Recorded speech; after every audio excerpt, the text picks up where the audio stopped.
So welcome everybody to the Education Outreach and Training tutorial hosted by Compute Canada and WestGrid.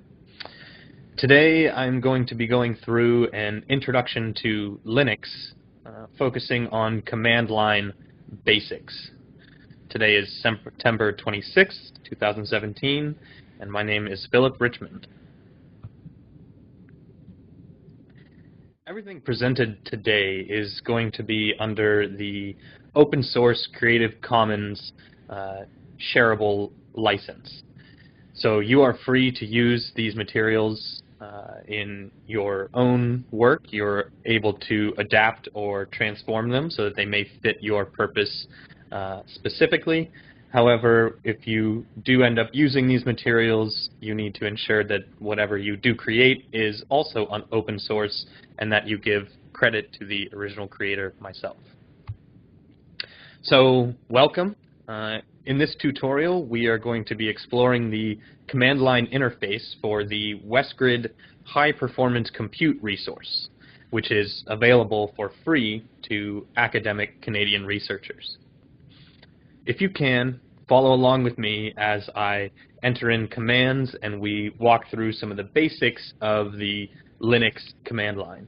But if I move too fast, which will be the case for some people, you feel free to just listen and take notes, and you can always go back and rewatch this presentation as the recording and slides will remain available indefinitely. And I highly recommend to do the problem set at the end, because that's one way where you can gauge your understanding, and when you start to run into problems or issues, you can then look back at the materials in order to complete that problem set. So I hope that this is an interactive experience for all of you, and in order to facilitate that, we have an Etherpad open, and I can, if you click on this in the slides, you can go to that Etherpad, and what it looks like is this. So in the admin section, don't type anything up in here. These are the useful links, including a link to the website, a link to the slides, a link to the GitHub gist, which we'll take a look at in just a minute, and the video link.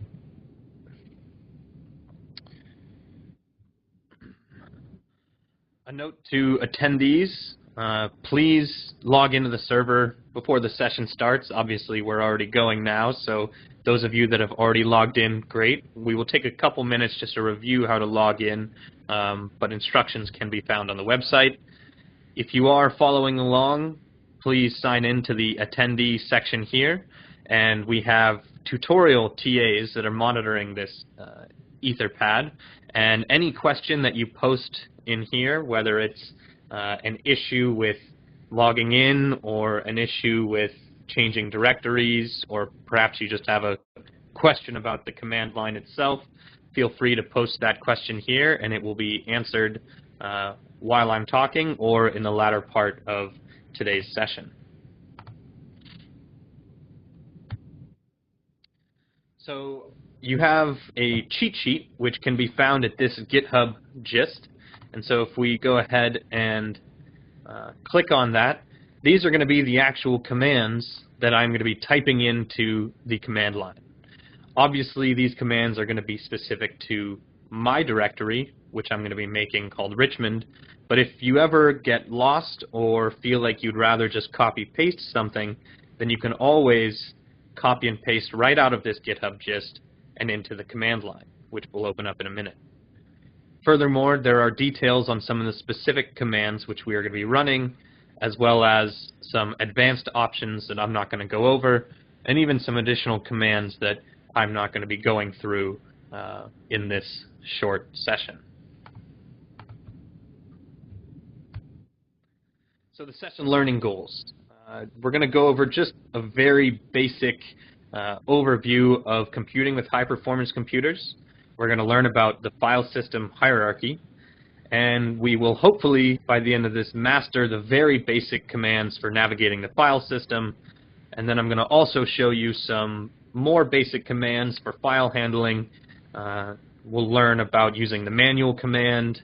We will get files from the internet, and we will also use a very simple file editor on the command line so that we can make notes from some of the things that we are doing. It is very important to mention that the things learned today will be very quickly forgotten without practice and repetition. There are lots of different learning modules for Linux Online that I highly recommend, and I've got additional links at the end of this presentation for a couple of those options. So computing via servers. When you hear this term high-performance computer or high-performance computing server, really what is being discussed is something generally that's set up like this. And so in this setup, what happens is we are going to be interacting with our computer.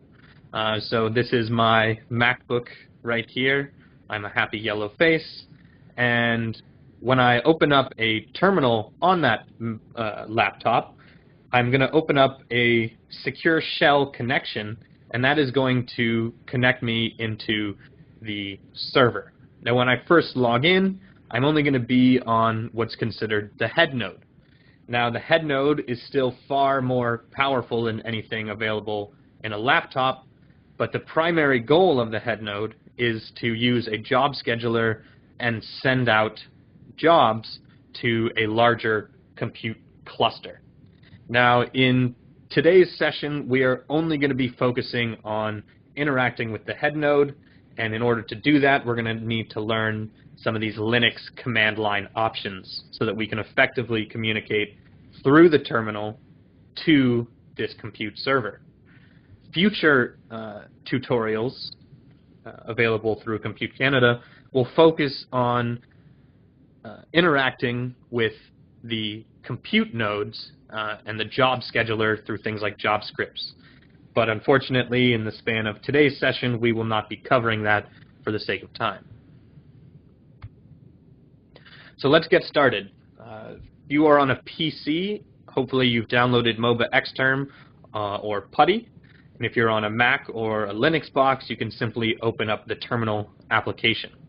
So I'm on a Mac, and if you are on a Mac too, then following along will be a little more straightforward. If you are on a PC, you can open up MOBA Xterm now and log in to the server. So for me, I have a Compute Canada and a WestGrid account, so I can log in with my username at orsinus.westgrid.ca. So first we will find the terminal application. So if you're on a Mac, you can use the Spotlight, which is Command Spacebar. We open up the terminal application, and then something somewhat like this should pop up. Now mine is going to look a little bit different than yours. It's customized and it's yellow. And I will go ahead and make the text a little bit bigger for you guys to follow along. Now, into this terminal, I'm going to go ahead and type SSH Richmond P, which is my username, at orsinus.westgrid.ca.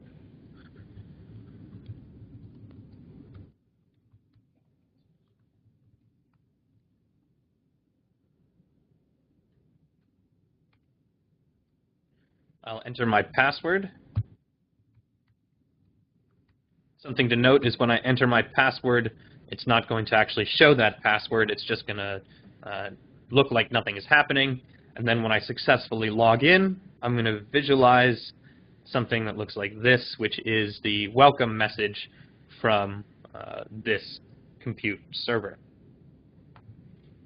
So we'll go ahead and take just a couple minutes for everybody to get logged in, for those of you that are following along. Something that I will mention, and I can mention again as you see more of these, is when I'm showing you commands that I want you to enter or a new command line command, I'll show you the template for it in yellow, and then I'll show you what I'm actually going to be typing in green. And so again, if you come back to the GitHub gist, what I'm going to be typing in green will be shown here. So you could simply copy and paste these commands into your command line.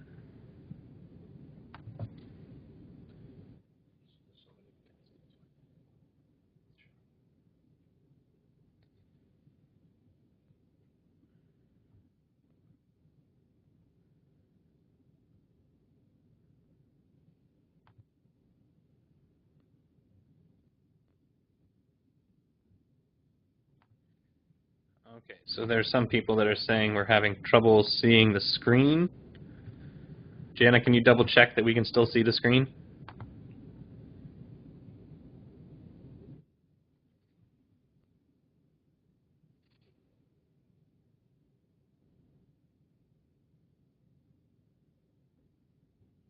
Okay, so the screen is showing up for the majority of the participants. If you are having trouble following along and seeing the screen, then maybe try closing the video and restarting the connection.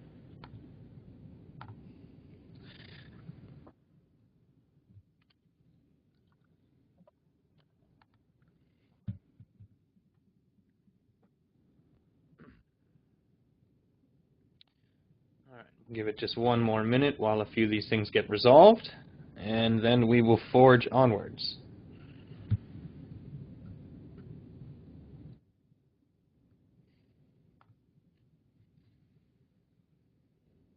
For those of you that are having trouble logging in to Orsinus, you should be able to use your guest accounts that were provided for you, which should have been communicated via email.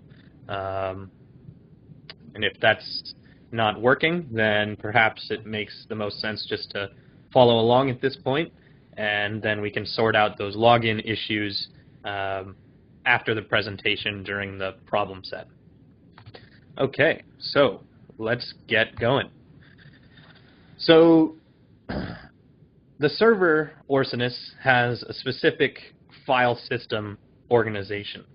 Now, the file system organization is similar to anything that you would imagine on your own computer, where at the very top of it, you have what's called the root. For those of you that are familiar with evolution, I like to use the analogy to the tree of life, where at the very top of this, we have the root, and then at the individual nodes among this tree, or these connections, you have subfolders or subdirectories, and then within those there are further subdirectories, and within those directories there could be files. This is similar to something on your laptop with directories like desktop or documents, and nested directories and nested folders can all be accessed within this file system. So whenever you hear a root, we're talking about this /, and then you can connect that root to produce something called the full file path. So before we get to full file path, when we log in, let's figure out where we are, or our home directory. And we can figure out where we are when we first log into the server using the Pwd command. So I'm going to be showing you these commands and entering them in. So if I type in Pwd to the command line, it's going to show me /home/my username. And so the full file path for my home directory starts with all the way back at the root, that initial /, then the home directory, then another / to denote a change, a different directory, and then the current place where I am, Richmond P. If you are ever lost on the server, perhaps you were changing directories and you don't know where you got to, you can always find your current location using this pwd or print working directory command. So full file path, I always encourage people to think about the full file path whenever they are navigating the system. And the idea of a full file path is that you can connect all the way to the root directory. So when you type pwd, you get the full file path all the way to the root directory for where your home directory is located on the server. A very important command that we're going to be using a lot is the change directory command, or CD. A lot of these Linux commands are acronyms. So, for example, pwd is print working directory. CD is change directory. So what we're going to do now is we are going to change the directory and we want to use this full file path to the location where we're going to be playing around today. And so within the file system, you are located somewhere on /home/ your own personal directory. And now I want you to change directories into /global/ scratch /EOT tutorials /intro to Linux. And again, that's a bit of a long command, but if we go to the GitHub gist, we can copy that, and when we enter it into the command line, cd space, we can paste that. And whenever you change directories, it's important to, at least when you're starting out, type the Pwd command. And what that'll do, again, print working directory, you can see that before we ran that command when we were in our home directory, now we are in a different directory. If you want to cycle through your previous commands, you can just hit the up arrow, and you can see by typing or by hitting the up and down keys, we can cycle back to these different commands. I asked you to change all the way into the Intro to Linux directory, and so if we do that and then type pwd, you can see we are in the right spot.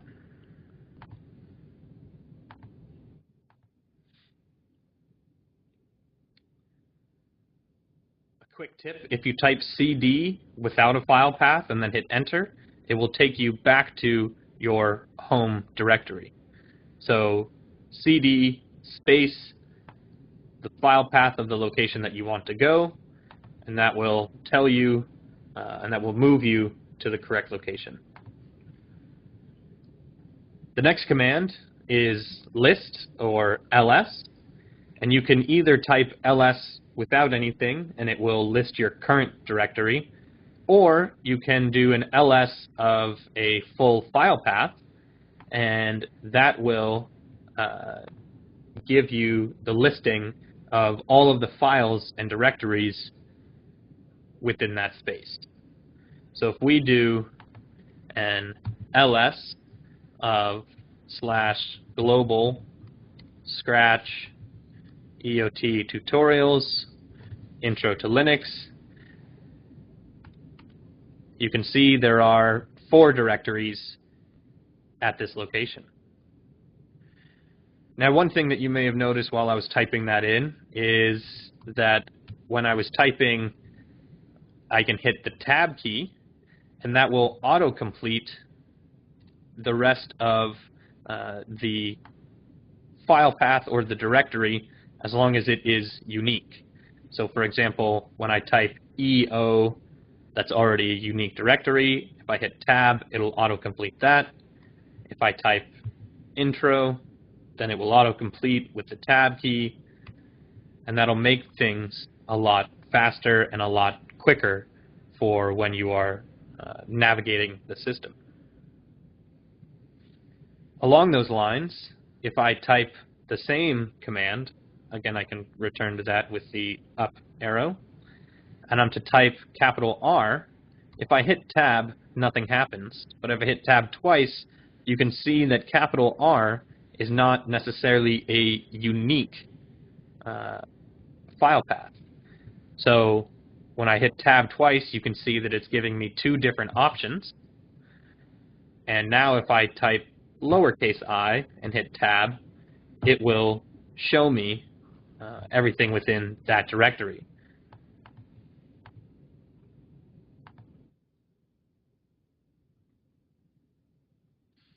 The next thing we're going to do is we're going to make ourselves a workshop directory inside of Intro to Linux. So when I did that listing, you could see that there were only 4 directories or files underneath Intro to Linux. And now I want to make a new one using the make directory or mkdir command. So I'm going to be making it with my last name. I hope that you make it with your last name or your username, whatever you like to call it. So if we type in ls, you can see that Purba has created a directory.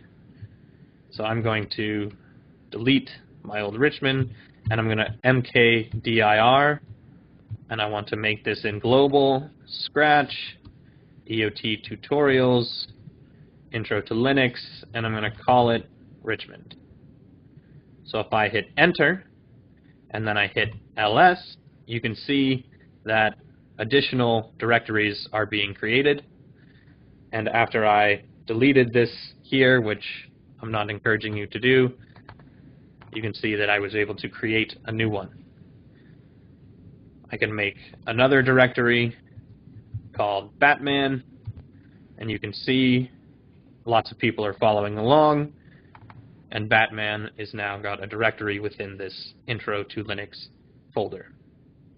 So we'll just take a second while people are continuing to enter in their directories and following along.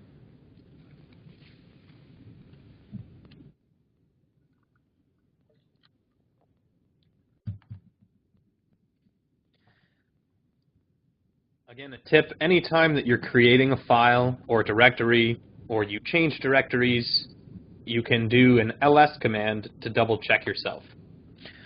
So if you tried to make a directory and you don't know if it worked or if it's in the right spot, you can do an ls and you can see, yes, I was able to, or no, I failed.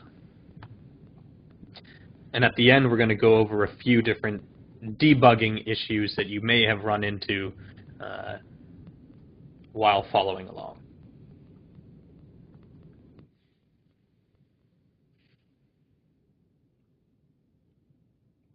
Okay, so now we're going to move around using relative file paths. So while full file paths are very important, and initially I highly recommend utilizing them, it can be quite a pain typing out the full file path anytime you want to change into a directory. Now, relative file paths allow us to specify from where we are currently, and then we can either move forward or we can move backward directories. So, by typing the cd command again, if we are in this space, if you've moved around, then you can always cd back here. Now if I want to change into this directory I just created, I can type cd dot slash, dot is just the period, and then Richmond.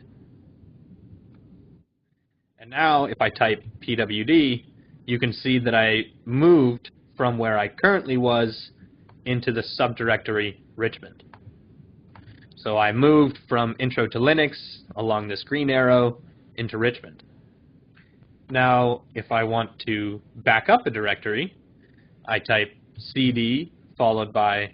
slash. Now what that'll do is it will move me to the directory behind my current directory. So again, I've moved around. Pwd will then show me that I was able to move back into the location from where I started.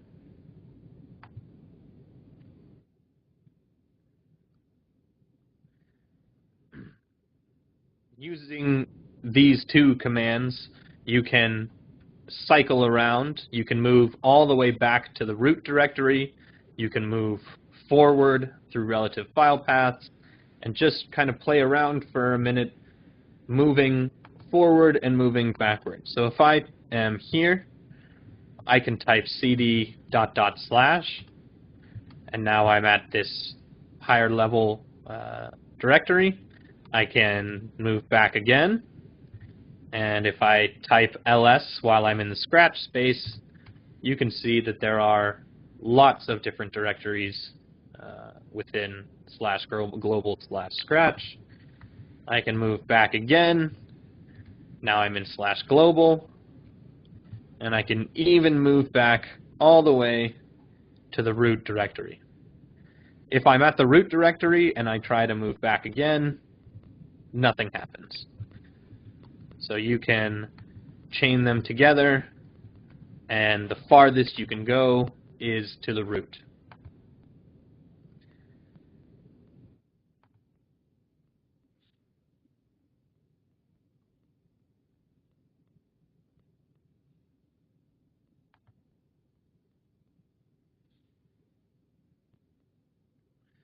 Okay, the next thing that we're going to do is we are going to copy a file into our newly created workshop directory. So when I'm referring to the workshop directory, I'm referring to that directory that we created with the mkdir command, which in my case is titled Richmond. For the rest of you, we can cycle through our commands using the up arrow.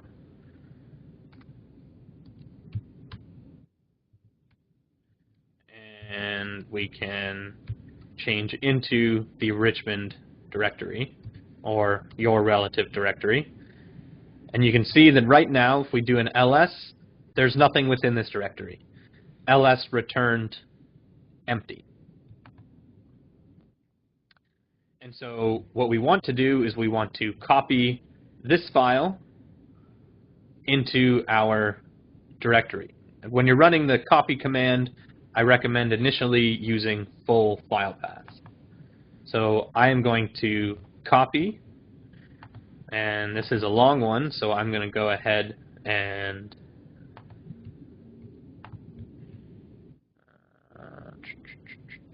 copy it from the GitHub gist. So I can just copy this out of here.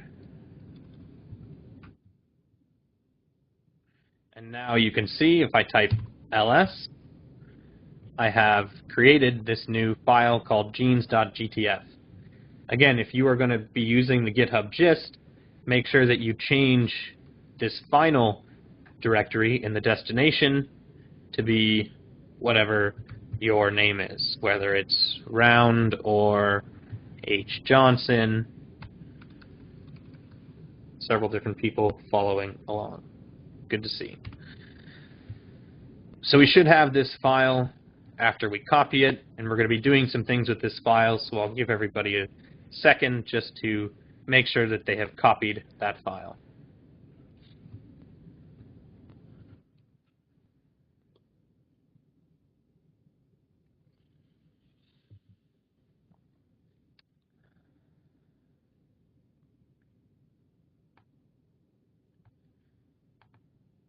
Again, that copy command is cp, followed by the file that you would like to copy, followed by the destination that you'd like to copy it to.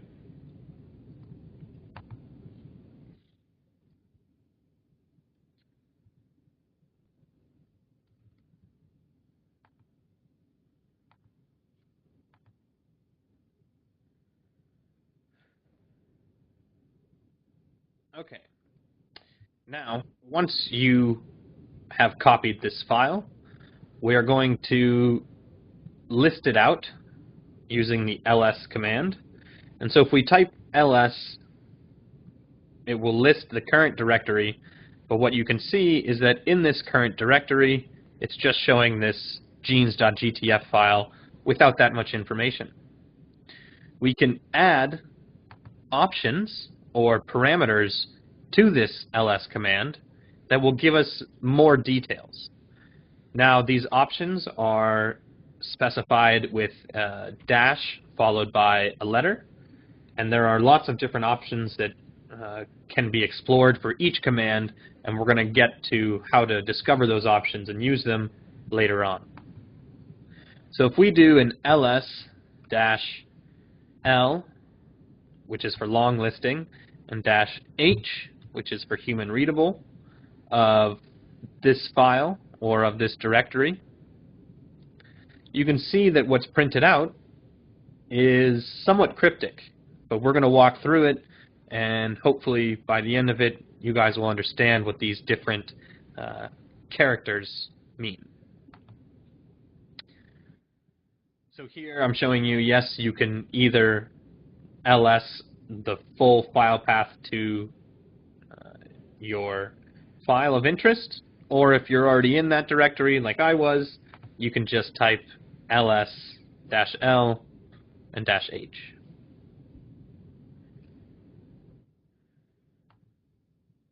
So walking through this, the first thing that you're going to see, as I've broken it up by the different white spaces, is first permissions, followed by something that really doesn't matter, followed by the group of the file owner, which for everyone here, you're probably not necessarily in a group, so this will just default to your username.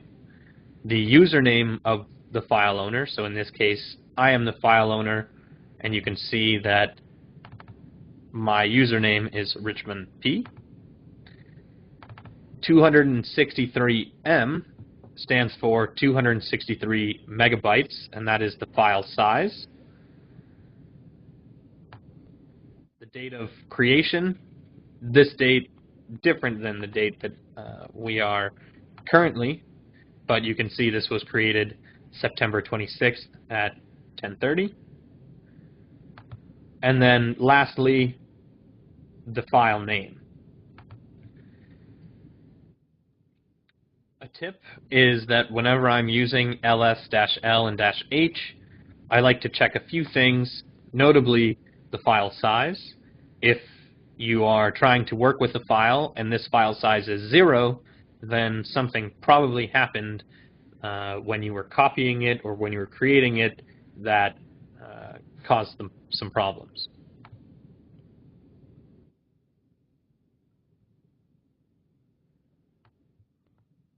So permissions. Decoding this RWXR -- line here, you can see that it's broken down into 4 different chunks. So the first, this leading dash, is going to specify whether it's a file, which is specified just with a dash, or whether it's a directory. So because we were long listing the genes.gtf file, this is a dash indicating it's a file. The next few characters, RWX, are permissions for the user. So in our case, the user, or the owner creator of the file, has read R, write W, and execute X permissions. So what that means is that since I'm the owner of the file, I can edit the file and make changes. I can look at the contents of the file, and if the file is perhaps something like a Python program, I can run the file, or I can execute it. Next is 3 dashes for the group, which again, initially you will probably not be dealing with any kind of group permissions, but if you do have a group that you are collaborating with, then these will specify permissions for the group. And last is the world. And so the world, not technically the entire world, but everybody on Orsonus is controlled by these last 3 dashes. And when you see a dash, that means that the world does not have read permissions, which is the first dash. The world does not have write permissions, and the world does not have execute permissions. So everybody on Orsonus cannot see this genes.gtf file, which I've just created.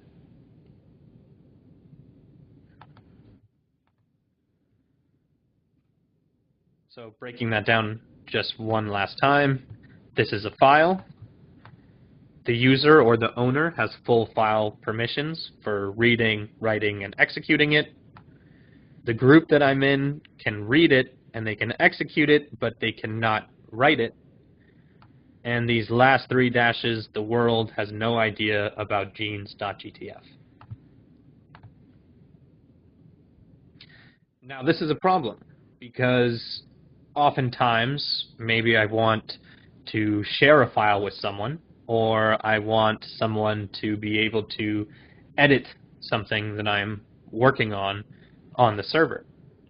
And so the way that we can alter these permissions is using the Chmod command, which is changing permissions or changing and modifying permissions. I'm not sure where chmod actually came from. So the way that the chmod command works is that you type chmod, followed by ugo equals rwx. So what that means is we want the user, the group, and the world all to have read, write, and execute permissions on our file. So what we can do is we can type chmod. We are going to say that we want to share genes.gtf with everybody. So the user, the group, and the world, UGO, is going to have read, write, and execute privileges. And we can specify that just using a relative file path or the full file path for genes.gtf. Now, nothing's going to print to the screen with this command, but if you remember, we can use our ls-l h, ls-l-h, and you can see that before, when we ran that, permissions for the world were completely gone, and now the world can read, write, and execute our file. I'll just give everybody a second to go ahead and enter that command. This is going to be a very important command because if you want to have someone help debug an issue or help you during the problem set period, you're going to need to be able to share your files with them.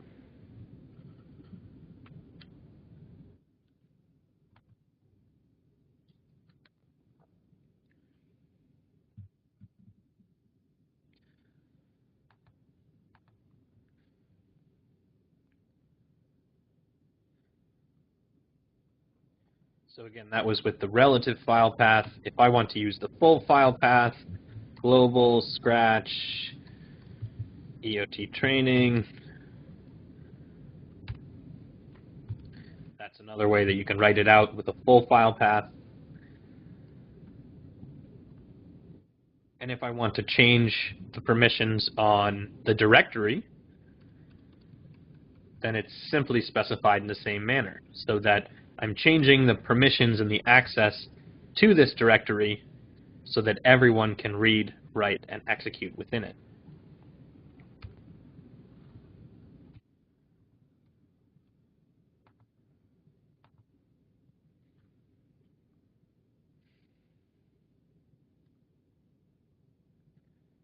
Okay. I know not everyone is interested in genomics and bioinformatics, but I am, and so these examples, for example, genes.gtf, are going to be relevant to that field. However, the Linux commands are the same no matter what kinds of files or directories you're going to be creating and manipulating. So this genes.gtf is a human-readable file. It's just a text file. And if we want to take a look at the contents of it, we can use a few different commands. The first one we're going to use is more. So we want some more of this file. We want to know or see more about it. And so we can type more. And again, either of the full file path, or we can just specify from where we currently are this genes.gtf file. And if we type that, all of a sudden, we're going to be seeing something that looks like this. So for a lot of you, this won't mean anything, but this is a tab-separated file that is listing the different genes in the human genome. Now, when you're in more, you can hit Enter or Spacebar. Enter will only move you one line at a time. Spacebar will move you several lines at a time. And you can always scroll up and down to see what has been shown by the More command. And importantly, if you want to get out of this More command, you can hit Q, the Q key. You can also type Control Z or Control Z, and that will kill the More command as well. Some people don't like more, some people like less, and I think this is just the Linux creators having a bit of humor. So we can also use the less command, and again, on our file, genes.gtf. And now in less, you can use the arrow keys, but the difference between more and less is that in more, things are being printed to the screen, whereas in less, you are only able to scroll up and down with a limited window. Now, again, you can get out of that by typing Q or Control Z, Control Z. And those are two of the more popular commands for reading the contents of a text file. Not that exciting, but very important commands to be familiar with.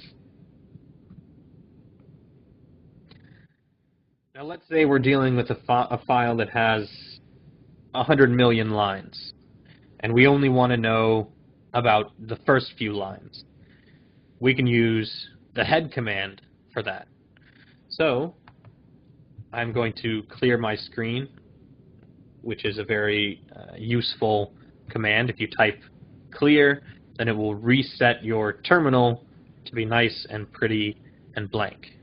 So I can use the head command, and this time I will give the full file path, global, scratch, EOT tutorials, intro to Linux, Richmond, genes.gtf, and you can see it's going to show me just the first 10 lines.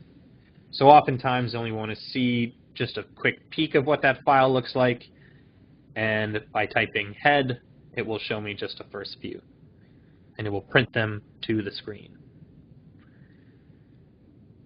The other side of the beast is tail. So if head is showing me the top of the file, tail will then show me the bottom of the file. So let's say I want to know what the last few lines of this file look like. I can type tail. I can also copy and paste like that. And it's going to show me what the last few lines of this file look like.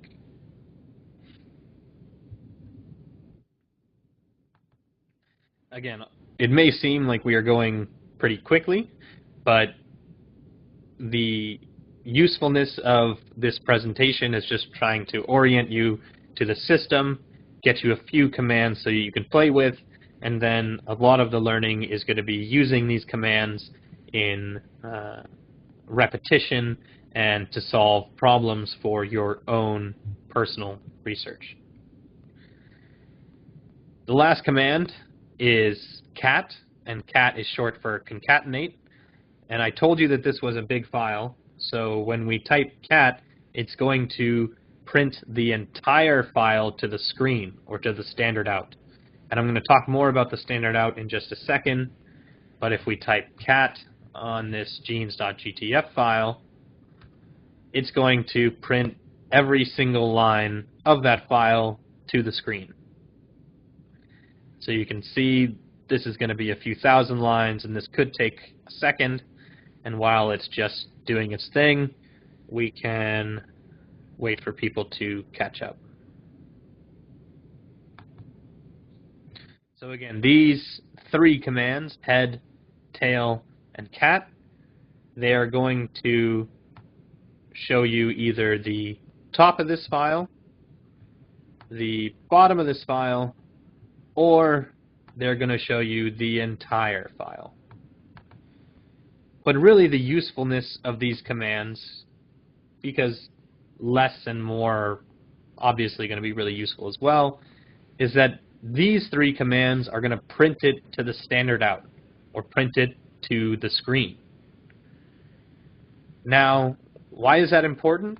Well, the standard out, or printing to the screen, is something that we can make use of by capturing what's printed to the screen. So we'll go back to this head command. It did not like that I printed that whole file to the screen. Okay. Sometimes your terminal application might not respond well. If that is the case, we can always just, oh, there it is. Okay, it came back. So we can clear the screen, and if we come back to this head command, head of genes.gtf, it's going to print these first few lines to the screen. Now let's say we wanted to capture these first few lines and put them into a new file. We can do that using the greater than symbol. So when we add the greater than character, instead of printing to the screen, it'll get captured into the file name that we follow that greater than symbol with. And so again, this is going to be the full file path example.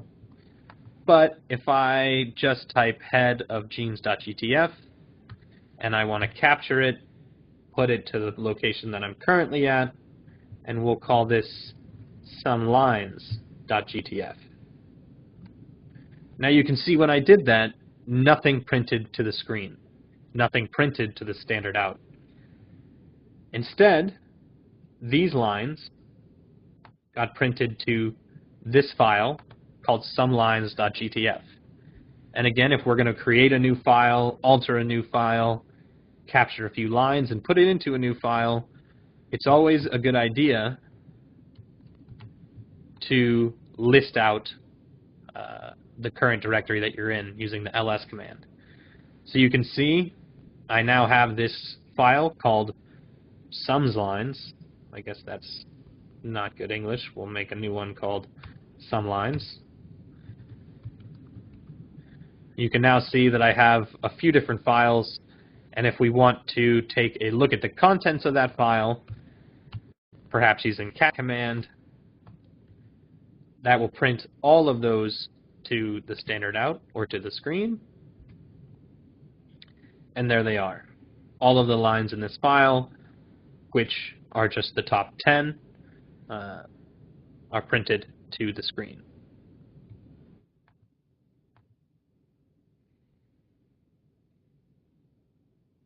So capturing the standard out can be done with any command that would print to the screen or print to the standard out.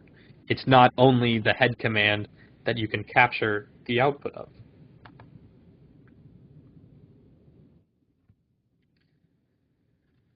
Now, the most dangerous command in Linux is the remove command.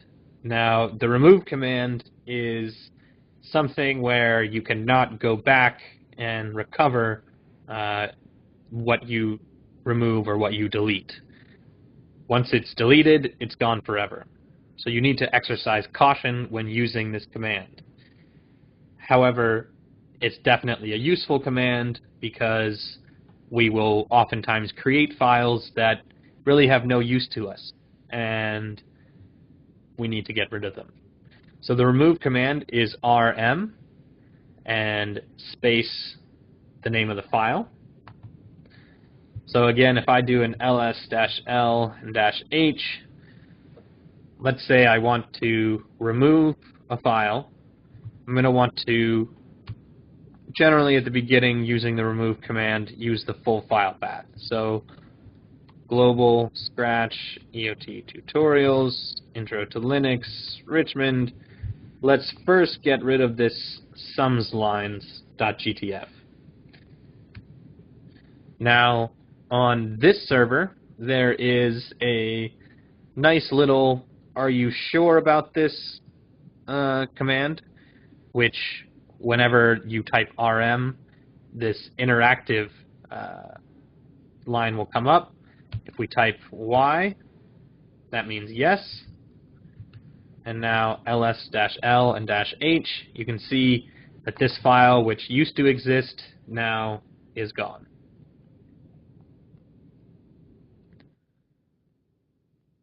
We can remove a file with the relative file path as well.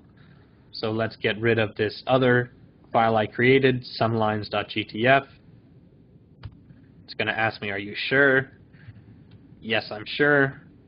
ls-l and -h. And now we're back to where we started, only with this genes.gtf file. So again, always exercise caution when using the remove command, but it is definitely an important command for what we're going to be doing.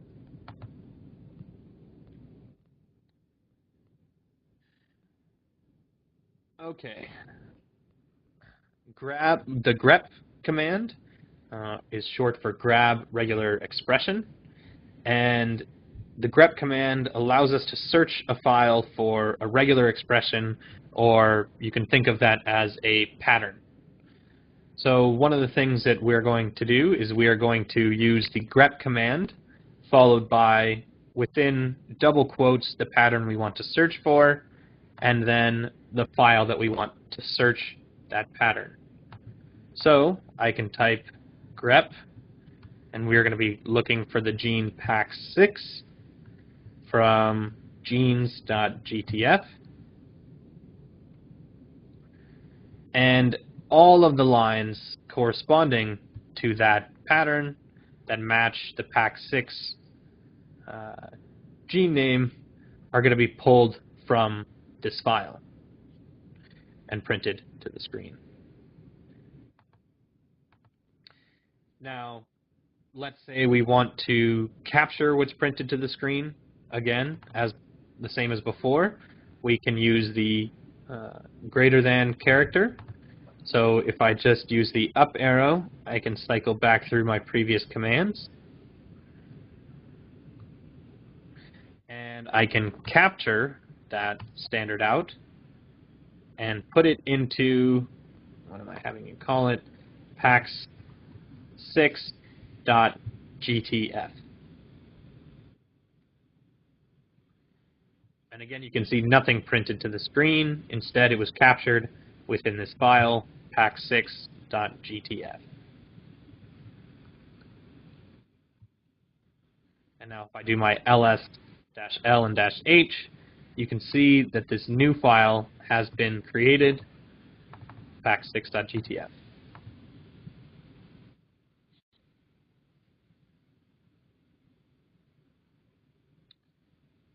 Another useful trick for checking the contents of a file is to see how many lines it has. The wc command, which stands for word count, is a really useful one, and when we run this command, for example on pax6.gtf, this new file we created, it will print out the number of lines, the number of words, and the number of characters within that file. So if we type that in, wc of pax6.gtf, it's going to print out lines, words, and characters within this file.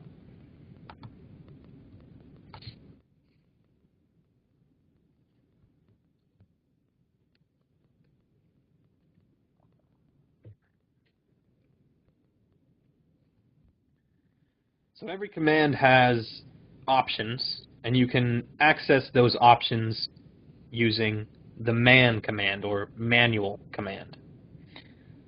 So if we type man, short for manual, followed by the command that we want to learn more about, in our case, the wc command, it will enter you into this manual, which can look a little bit cryptic, but with a bit of experience and patience, you can start to decrypt what is printed here. So we can scroll up and down using the arrow keys, and you can see that this command has about 8 options here. And so let's say we only want to have it print out the lines of a file, then we can add this -L parameter or option. So again, you can get out of this with Q or Control-Z. So if I type wc-l on pack6.gtf, it's only going to print out the number of lines. You can see that it's not printing out the number of words or the number of characters. The same is true for the ls command. I showed you -H and -L, but there are many different options that you can add to ls to give you more or different information about the files in a directory or a specific file.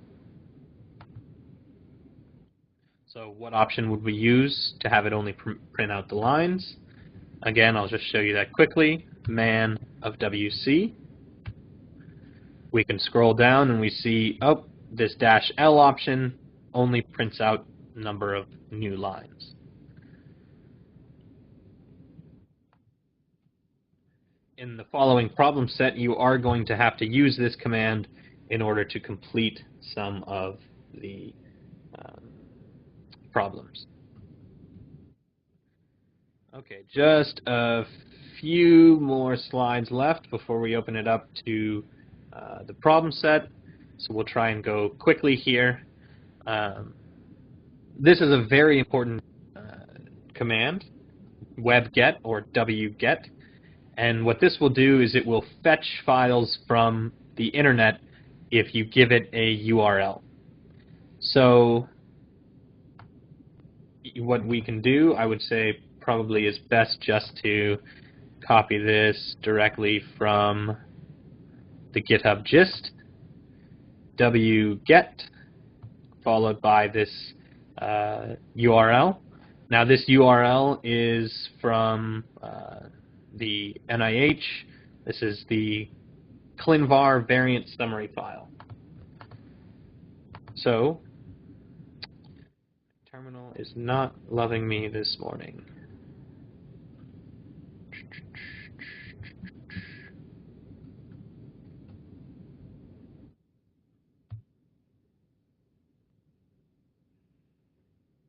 All right, we're just going to shut it down.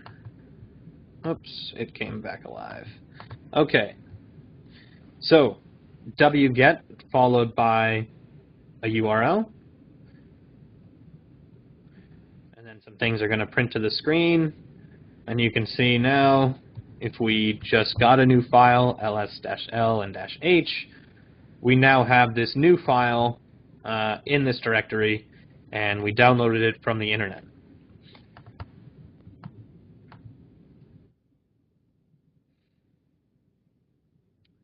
Give people just a second to copy that file. You can either copy it from the slides themselves, however, sometimes that has some issues with formatting, or you can copy it right out of the GitHub gist, this line right here, line 33, wget of that link.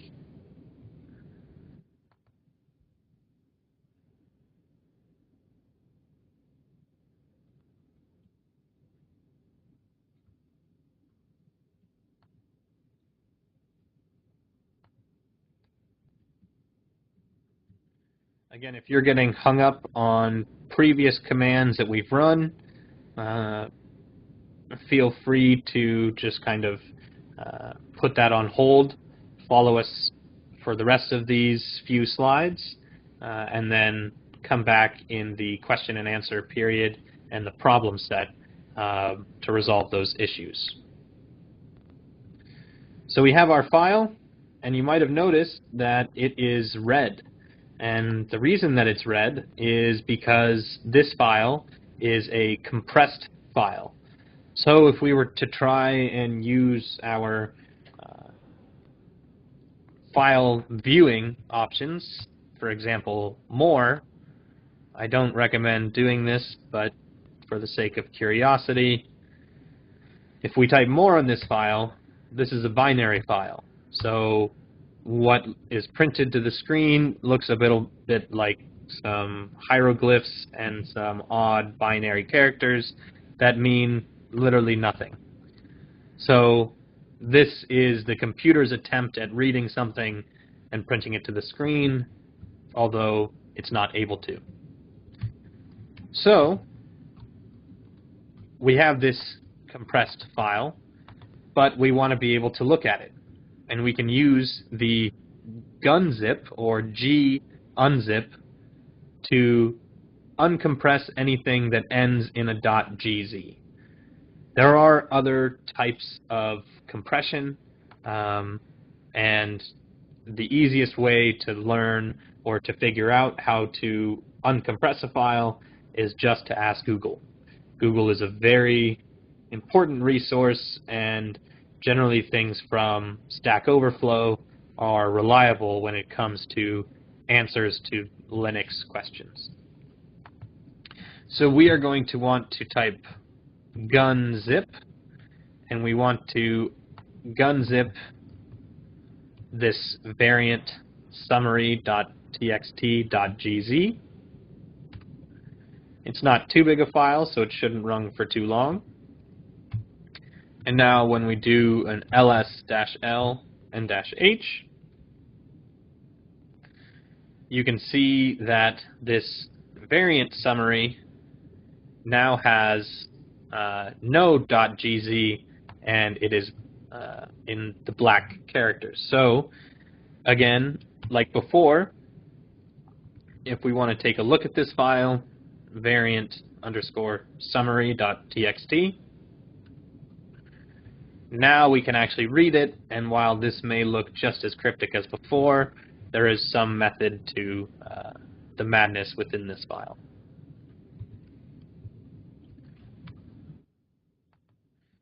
Now let's say we are done playing with it and we want to zip it back up. We can type gzip followed by the file that we want to compress. So we can type gzip of our variant summary.txt. It'll take a little bit longer than unzipping. And now if we ls-l and -h again, you can see it's back to that compressed version, and it is red. You can also notice that it added that .gz onto the end of the text file.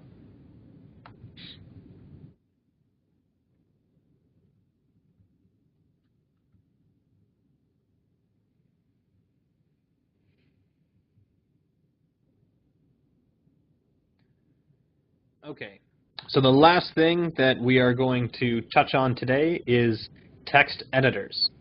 Now there are 3 main text editors to choose from. Each of them has a different shaped learning curve. I would say that Emacs is probably the most popular editor. Nano is the easiest editor, and my personal favorite, VI or Vim, is the most powerful, but it has a very steep learning curve.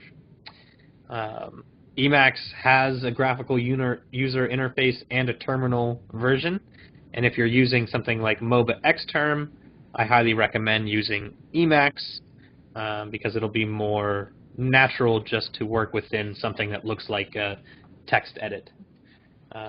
There are cheat sheets for each of these, which I can provide further links to, but just for simplicity, today we are just going to use Nano. So Nano is very easy to use, and so we are going to just type Nano followed by the name of the file that we want to edit, or if that file doesn't exist yet, the name of the file which we want to create. So if we type nano readme.txt and hit enter, now you can see that we are in within the nano file editor. So the things that we type in are going to appear here.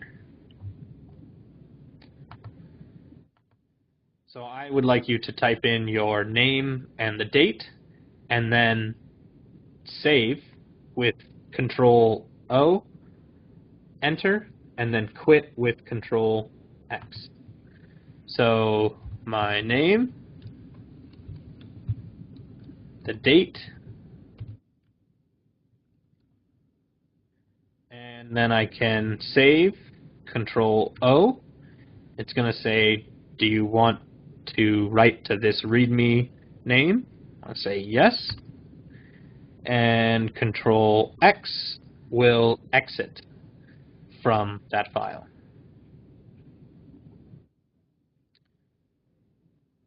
I can always re-edit the file by typing nano readme.txt again, and let's say I wanted to add that.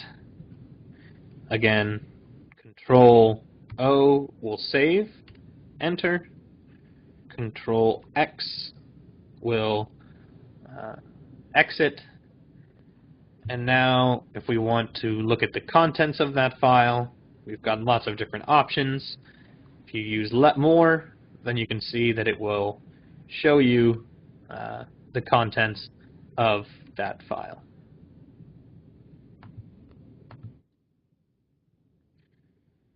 Okay, so before we turn loose for the problem set, we will just do some flash debugging. And I know that a few of you may have already run into these issues, and there is no joke, I have still run into these issues even after doing this, working on this platform for a number of years. So, when you enter in a command, which I'm showing you in teal or light blue here, and something like this is printed to the screen, then you have to be able to interpret this error that's produced. Debugging is going to be the majority of your initial experience with the Linux command line, but if you get a grasp of what some of these errors are, then you can work through them in order to fix them. So let's say should we change there? Let's say I type this in to the command line. The error that's produced says it cannot access this directory. No such file or directory exists. And you can see that that happened because the O in EOT tutorials was not capitalized. So always make sure that you use proper capitalization, as everything that you type in is going to be case sensitive. And you use tab complete because that will ensure that the files actually do exist. Next, the cp command. If we type cp and the name of the file that we want to copy, but we don't give it a destination, then what will happen is that it will print to the screen saying missing destination file operand after pack6.gtf. The fix for that, very simple. Take your time. Make sure that you use the copy command with both the file you want to copy and the destination or the new file that you want to use. mrow, genes.gtf, I typed this way too many times, and you can see, pretty simple fix. mrow is not a command that is known. Make sure you watch your spelling, type with two hands carefully. More is the correct spelling for that command. Chmod, if you have swapped RWX and UGO, then it will say that this is an invalid mode. Make sure that it is UGO and then RWX on the other side of the equal sign. And probably one of the most common ones is using the Grep command. Now, if you type grep and the file name, then nothing is going to happen, and your screen will just kind of hang. Now, the fix for this is that you forgot to specify what you're searching for, so make sure that it is grep followed by, in the quotes, the thing you're searching for, followed by the name of the file that you want to search.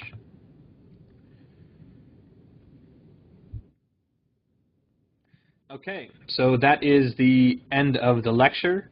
What to do next? So you can take a quick break, continue to ask questions in the Etherpad, start on the problem set, which hopefully I have here. Yep.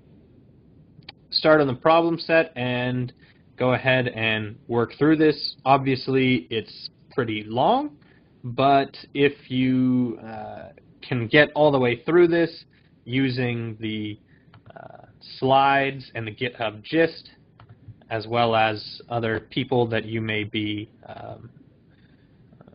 working next to or around, then that will really help you out. And again, I cannot emphasize this enough. Learning Linux and the command line is just like learning a new language. Later today, you will forget what mkdir does, and next week you might forget how to change directories. So if you don't practice it, you will lose it. There are lots of online resources. For example, this one taught from someone at SFU. And additional genomics resources if you are more into things like next-generation sequencing analysis and learning a little bit more about genes and GTF files. Then you can explore a previous workshop series which I taught is available at that link there. Acknowledgments. The real MVPs are our assorted TAs, which also includes Robin. Obviously, Jana Makar has done an excellent job organizing and coordinating this event. And at westgrid.ca, there are numerous other training events that are going to follow this one as we continue to build upon the education, outreach, and training initiative. So thank you, and feel free to post questions to the OpenStack Etherpad. It will be monitored until 12 o'clock, and I will also add an answer set for all of the questions in the problem set later today. That is the end of the lecture.